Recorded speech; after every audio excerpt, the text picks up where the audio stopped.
লাগবো না, এই যে আছে দেশি, যেমন হইব মাংস তেমন স্বাদ বেশি।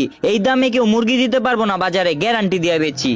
দেহ ভাই মুরগিটা তো সুন্দরী, মুরগির মাংস বেশি, তুমি এই মুরগিটাই লয়ে লও। তাইলে ভাই দাম কত কম? ভাই ছোট ভাই মুরগি নিবো, তাইলে ভাই টাকার চিন্তা করেন কি লেগা? লাখ টাকা হইলেও তো ছোট ভাইয়ের এই মুরগিটা খাওয়াইতে হবে, আর আপনার তো আমি লাখ টাকা চামু না। আর টাকা লয়ে কি ভাই আপনার লগে আমার বাঁচবো? তাইলে ভাই মুরগিটা ডেসিন মেশিন কইরা চিল্লা মিল্লা প্যাকেট করে দিয়া দেই, লইয়া যান আপনি। তাও ভাই আগে দামটা কয়ালন, তারপরে মুরগি নিমু। মুরগি পছন্দ হইছে, কোন আপনি দাম কত? ভাই বাজারে সবাই 650 করে বেচে, আমি আপনার 600 টাকা কেজি নিবো ভাই, যেহেতু আপনার ছোট ভাই আবদার করছে। 600 টাকা ভাই মুরগির দাম? রোজই তো পাই 550 টাকা। 600 টাকা দিয়ে যদি মুরগি নি আর বাজার করমু কি?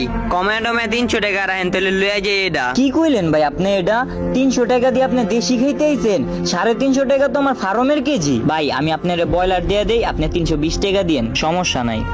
ভাইয়া ফার্মে লইয়া লই, মাংস বেশি হইব, বেশি দিন খাইতে পারমু আমরা। না ভাই আমার এই মুরগিটা পছন্দ হয়েছে, তুমি কিনা দিলা না। ইলিশটা পছন্দ হয়েছে, তুমি কিনা দিলা না। মাংস পছন্দ হয়েছে, তুমি কিনা দিলা না। হপায় মুরগিটা কিনা দাও। বুঝার চেষ্টা কর, 600 টাকা লইয়াইতি, হবা যদি মুরগি লইয়া লই, পরে আর জিনিসপত্র নিতে পারমু না, ব্রয়লারই লইয়া লই। ওই ভাই কি ছোট ভাই লয়ে জ্ঞানাগিনি করতেছেন? ছোট ভাই একদিনের তো আবদার করছে, কিনা দেন। ভাই ছোট ভাই বুঝতেছেন না দেখে কি আপনি বুঝতেছেন না? আমরা রোজ পাই কত? 450 টাকা, 550 টাকা। হপা যদি 600 টাকা দিয়ে একটা মুরগি কিনে আনলাই, অন্য সব জিনিসপত্র কি কিনবো কোন? হয়তো ছোট মানুষের লেগে বুঝতেছেন, আপনি একটু বুঝার চেষ্টা করেন। ভাই